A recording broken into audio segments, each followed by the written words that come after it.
Hey, welcome back to the channel. It's your man Wise, back at it again with another reaction video.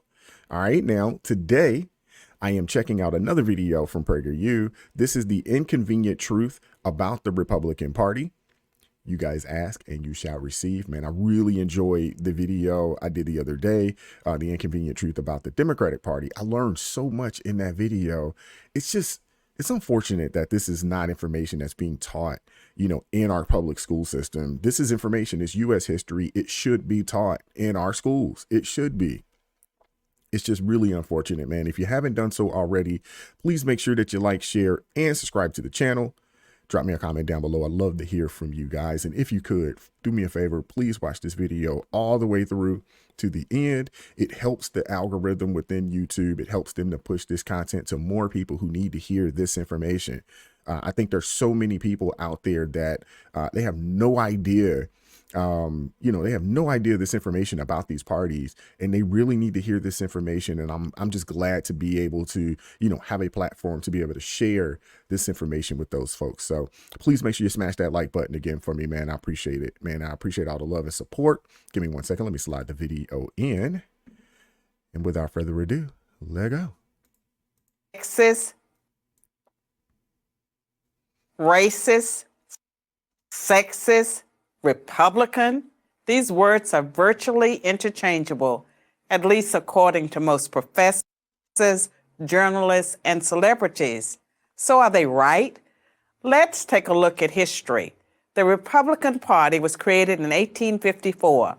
The first Republican Party platform, adopted at the party's first national convention in 1856, promised to defeat, quote, those twin relics of barbarism, polygamy, and slavery.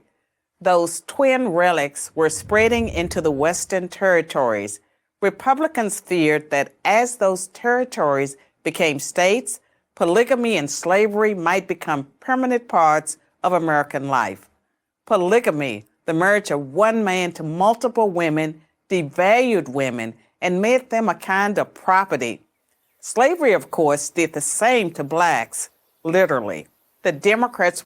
Wait, this is the first that I'm hearing that polygamy was a thing, like a widespread thing here in the United States. Obviously, we've heard, I've heard about, obviously the state of Utah. I think that's the one state that I can think of that, polygamy still exists. But I did not know that was a thing in America. Wow. Were so opposed to the Republicans and their anti-slavery stance that in 1860, just 6 weeks after the election of the first Republican president, Abraham Lincoln, South Carolina, a state dominated by Democrats, voted to secede from the Union. The Civil War that followed was the bloodiest war in U.S. history. It led to the passage by Republicans of the 13th Amendment, which freed the slaves, the 14th Amendment, which gave them citizenship, and the 15th Amendment, which gave them the vote. In 1870, the first black senator and the first black congressman were sworn in, both Republicans. In fact, every black representative in the House until 1935 was a Republican. Let that sink in. From 1870 to 1935, every representative in the House that was black was a Republican. Somebody answer the question. First off, who was the first black Democrat elected in office? Why did that person choose to go the Democrat route with the history? Because they're obviously living in this time frame, so they know the history of the Democratic Party. What happened? And every black senator until 1979 was too. For that matter, wow, all the way up to 79? The senators? Every black senator was a Republican all the way up to 1979? The first female member of Congress was a Republican. The first Hispanic governor and senator were Republicans. The first Asian senator, you get the idea. Wait, so the quote-unquote party of racism, I got to go back a little bit. The quote-unquote party of racism elected the first female or woman into Congress, the first Hispanic governor and senator into Congress, and the first Asian into Congress, Republican. Why is this information not being taught in our schools? Why? Were Republicans. The first Asian senator, you get the idea.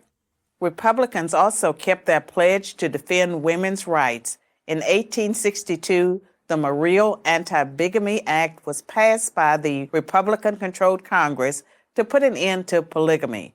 In 1920, after 52 years of Democratic Party opposition, the 19th Amendment was ratified thanks to the Republican Congress, which pressured Democratic President Woodrow Wilson to drop his opposition to women's rights. In the final tally, only 59% of House Democrats and 41% of Senate Democrats supported women's suffrage. Wow. Let that sink in. So the Democrats have been against every form of actual progress in this nation, yet they call themselves progressives? Such an oxymoron. That's compared to 91% of House Republicans and 82% of Senate Republicans. There certainly was a war on women, and it was led by the Democratic Party.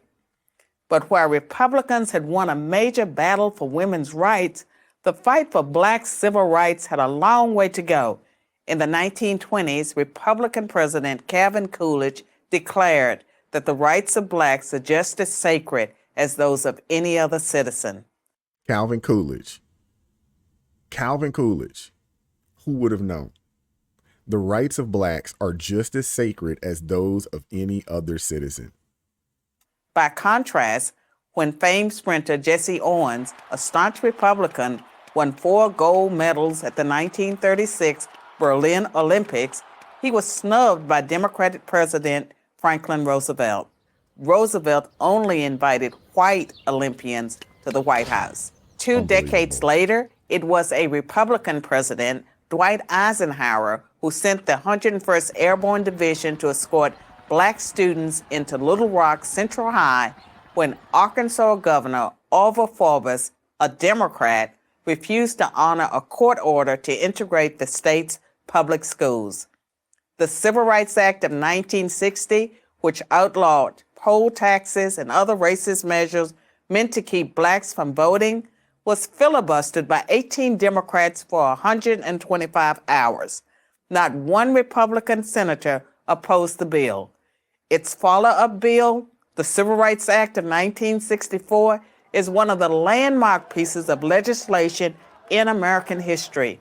That, too, survived a filibuster by Democrats thanks to overwhelming Republican support. But you might be thinking, all that's in the past. What have Republicans done for women and blacks lately? The answer you'd hear from professors, journalists, and celebrities is not much. And this time they'd be right. They'd be right because the Republican Party treats blacks and women as it treats everyone, as equals. The Democratic Party never has, and it still doesn't. Today's Democrats treat blacks and women as victims who aren't capable of succeeding on their own. The truth is, this is just a new kind of contempt. So there is a party with a long history of racism and sexism, but it ain't the Republicans. I'm Carol Swain for Prager University. Wow. I appreciate Mrs. Carol Swain, or Professor Carol Swain, man. I appreciate, wow. First off, this video's been out for a while and no one has ever sent this to me. I did not learn a lot of this information in school. And if I did, I'm not going to say I didn't, because I learned a lot. I learned a lot today. There are certain things that I did know already in reference the, black, the first, black elected members into Congress, representative senators. I knew that they were Republicans. That I did know. I did not know that the Republican Party stood against polygamy. I knew about them standing against slavery, but I did not know that they also stood against polygamy, which, if you guys will start to look around today, 2024, if you've noticed, with all these different, identities out there of people saying they are, this, that, and the third. I don't really want to get off into that, but polygamy is something that is starting to rear its ugly head again in our nation. You're starting to see more and more people lean into polygamy and polygyny and things of that nature, which is disturbing, to say the least. And I won't dive too deep off into that. But when you look at the fact that, in the civil rights movement, 90+% in the Senate, or 80+%, in the Senate, and 90+%, voted for, these, amendments that, not only gave, they obviously gave women, rights, and Republicans being full supporters of this women's suffrage movement and help, give women rights in this country. And then they turn around and did the same exact thing, for black men and women in this nation. It's just mind boggling to me how black folks have been voting Democrat at 90+% clips dating back to, the late 60s and 70s. That is mind boggling to me. This information needs to be heard. This information needs to be shared, with young people. It needs to be shared with, it needs to be shared with everybody. People need to see this information, especially in the black communities, especially in the Latino, Hispanic communities, especially in the Asian communities. Young women, older women need to hear this information and then make an educated decision based on the direction that they want to go when it comes to voting. Just based on this, the true progressive party, honestly, is the right and the Republicans. They've been more progressive. When you start talking about progressing this nation for good, not for debauchery and negativity. Wow. I'm glad I'm listening to you guys. I'm glad I took the time to watch this and react to this. I'm saddened because this is the first time that I've ever seen this. And this is the first that I'm hearing a lot of this information, and it saddens me, but I guess better late than never. I'm gonna go ahead and wrap the video, man. Please make sure that you like, share, and subscribe to the channel. Drop me a comment down below, man. I love hearing from you guys, man. I appreciate all the love and support thus far. And I'll catch up with y'all next time, man. We out. Peace.